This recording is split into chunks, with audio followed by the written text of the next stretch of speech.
And we're talking in these video series about something I'm calling the flywheel, the funnel flywheel, if you will. And the purpose of this is to really show what I see when I see business owners, consultants, coaches, e-com. Doesn't really matter if you're selling anything online.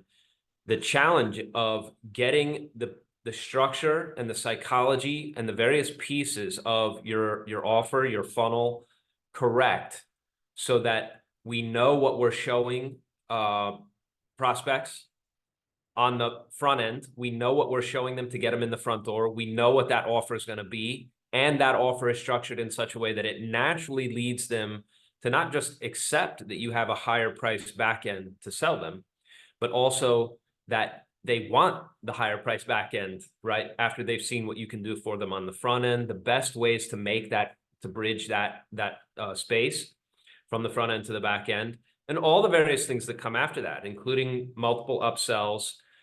I was very lucky.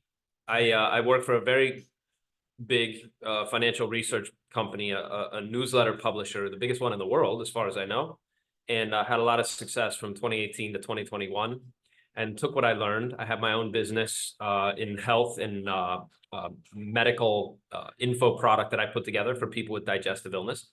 And so I've done this over and over for myself, for my employer, I've seen how it's done at a very high level when I was an employee at the Agora. And also now helping other clients really nail this, like really getting the whole thing to fit together where you're putting the right piece of information for the right product or for the right offer, so that your prospects are crystal clear on what they're getting, not what they're getting coming in the front door, but why it's valuable and why you have other things to offer them. So that the process here really works kind of seamless and smoothly, and also that there's an increased anticipation in your prospects to really find out what else you got and to keep learning from you, right? This is a lifeblood of any business. I call it the flywheel because once you get it, like in mechanical terms, right? The flywheel was the thing when once you got this spinning, it would spin up, right, other parts of the machine. So the flywheel was a major breakthrough in mechanical invention.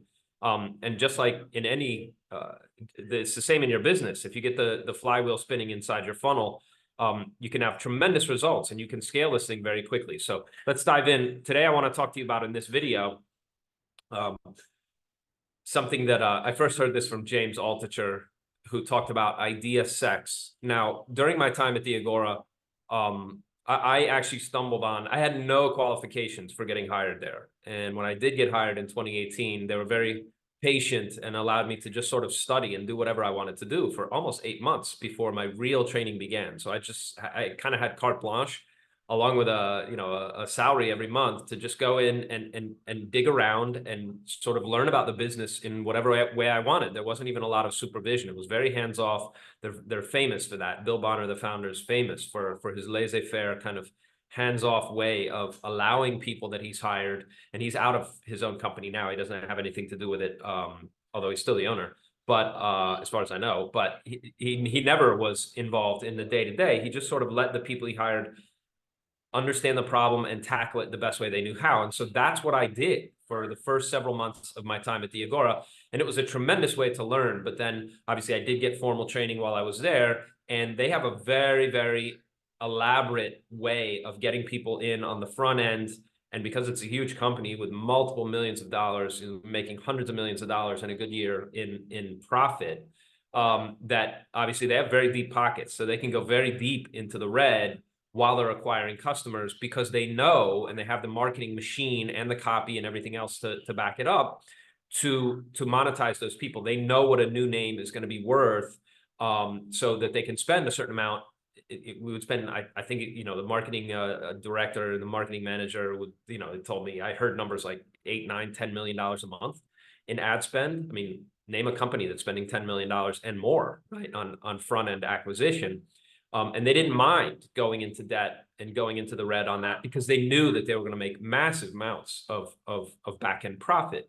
Well, that's an extreme example. I mean, you and I, obviously, if you're a solo operator, or even if you just have a small company, you don't have that kind of probably deep pockets. You probably can't go $10 million into the red or spend multiple millions of dollars a month and not make that up quickly. But they knew that within 90 days, right, they were going to have serious profit coming because of the way the back end was structured and all the rest. So my point is, this is a really extreme example, or a large scale example, of a company that really knew its system and had really engineered it down to the last detail.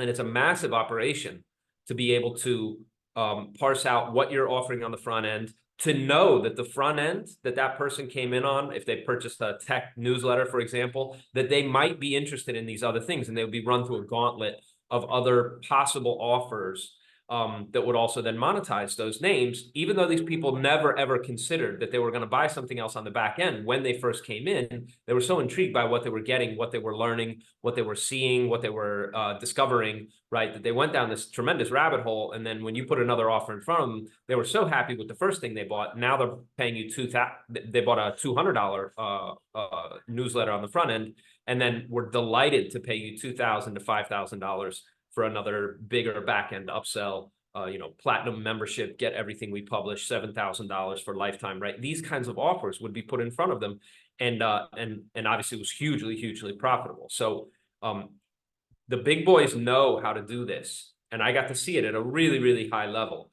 And so I just want to take you through. This was really the big hit that I had there, and my purpose in showing you this is there's I heard from James Altucher the concept of idea sex. There's a good book. Shoot, I wrote it down and now I don't have it in front of me. It's I'll get it and I'll put it in the notes underneath this video on the how to come up with ideas, a process for coming up with ideas. The guy's last name is Young, James Young, I think. I can't remember. It's a process for coming up with ideas, and you can check it out. I mean, I did this sort of instinctively. I didn't learn it from the book, but I think the book is probably a good resource for you. Taking ideas from one market, one section, one line of your thinking, your study, your research, and then cross-pollinating that to something else. This is very important. Anybody in business needs to know how to come up with fresh, or at least fresh sounding, right, which is really the key here, ideas. My idea that I came up with at the time that I worked at the Agora was called, I did my first real promotion after my training was over, was for something that the whole hook was tech royalties. You could earn a royalty on technology. Oh, how does that work? Let me find out more about that. And here's the process that I went through. This is what happened to me that I came up with that idea, because it was a blockbuster franchise idea. It did, during the time that I was there, it did $35 million, which is that's a lot of subscriptions. That's a lot of money for that publisher. It was a major breakout idea. The way it happened was this. I had told my copy chief that I wanted to do a gold royalty. Now, this was not the time to be writing about gold. Gold was doing nothing in 2019 when I was thinking about what my next promo idea would be.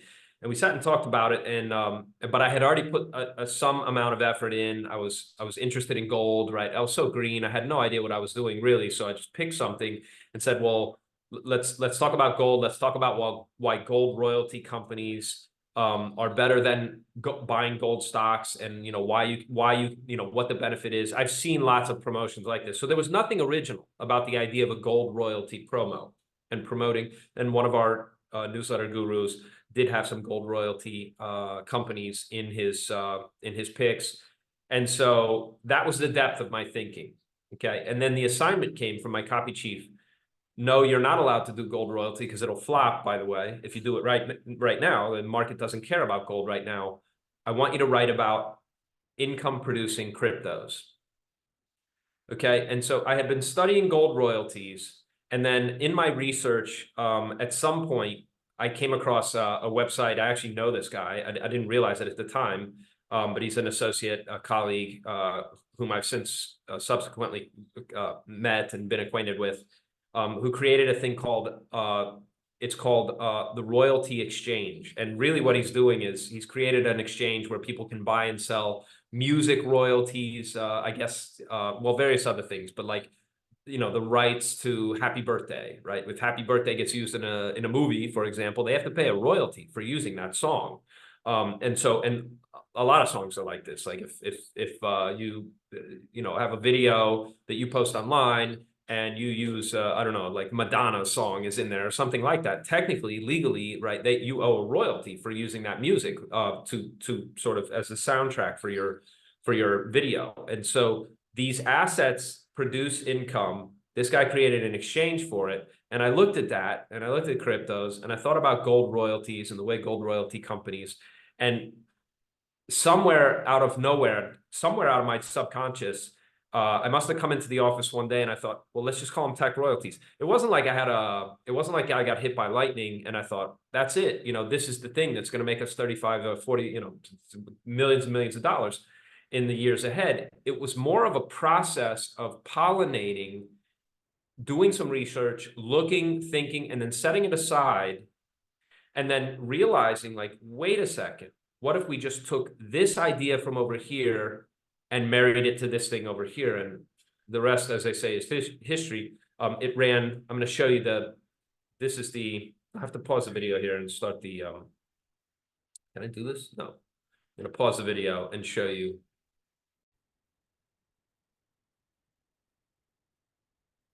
This is the copy that I put together. It's called, this was the original VSL that I did, the Tech Royalty Retirement Plan. And we took the idea of tech royalties, ran it as a VSL, and it did $10 million from January 2020 until December of 2020, which is a very respectable VSL. That's actually a lot of money. It's almost $1 million a month on just a regular VSL. And because it performed so well, it was decided that it would be turned into a webinar. And so my point here is, where do you come up with ideas? One of the best ways to come up with ideas is really just to take something that already exists, or study deeply in this case, in finance, like a specific market. But, if you're a business owner, if you're a coach, if you're somebody who's offering consulting services, even if you have e-com, if you need to come up with a hook, an idea, a big idea for your product line, study deeply about the existing market, look at other unrelated markets or other unrelated ideas, and try to allow yourself to think laterally across this. And I would recommend everybody read the book from, let me just check for it here.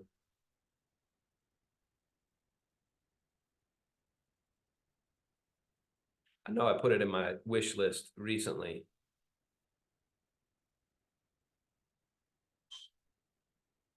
James Webb Young, A Technique for Producing Ideas. A good way, probably a very good primer to just get your chops on how you're going to cross-pollinate ideas from one area of your thinking. This is not easy to do because thinking tends to be siloed, right? Like in my case, I was very, very convinced that I needed to talk about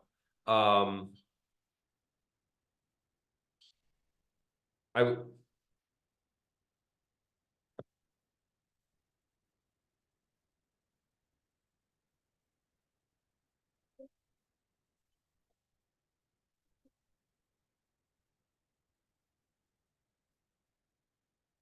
was very convinced that I needed to talk about gold with respect to royalty streams, but I was able to make the connection between, but why not use that, right, with cryptos and just refer to it as technology? Obviously, when people are crazy about new technology, as they were in 2021, which is why the webinar did so well, you have a blockbuster. And comedians do this, where you take one idea and then apply it to something that seems totally unrelated. So my point is, there's a process by which you can come up with really, really excellent, compelling ideas. It doesn't matter how good your product, your consulting, your knowledge, your service, none of that matters as much as whether or not you have, a sexy, exciting hook that you could label. And then once you do that, you also create something else. And this will be the next video. You make it proprietary. I mean, if you went and searched tech royalties at the time that this was running, there's no way that you couldn't find what we had put together. Nobody had come up with, and nobody was saying anything about tech royalty, tech plus royalty. You mean you can earn royalties on technology? That's impossible. Who came up with this? I got to know more about it.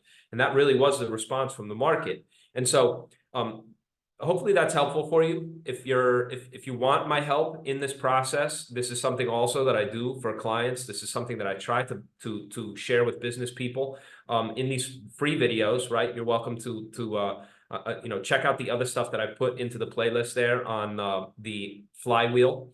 But once you get this right, once you can come up with the right hook, once you know that you have something working, you can spin out all kinds of different things off your new proprietary idea. So that's what I want to share with you. I hope it's helpful. I hope it's useful for you in your business. But again, right, if you need somebody to also go through this process with you, you can contact me at the email or phone number below, and we can go through your product or service, your funnel, figure out how to get this flywheel spinning for you. That's enough out of me. Thanks very much. I'll be back in another video.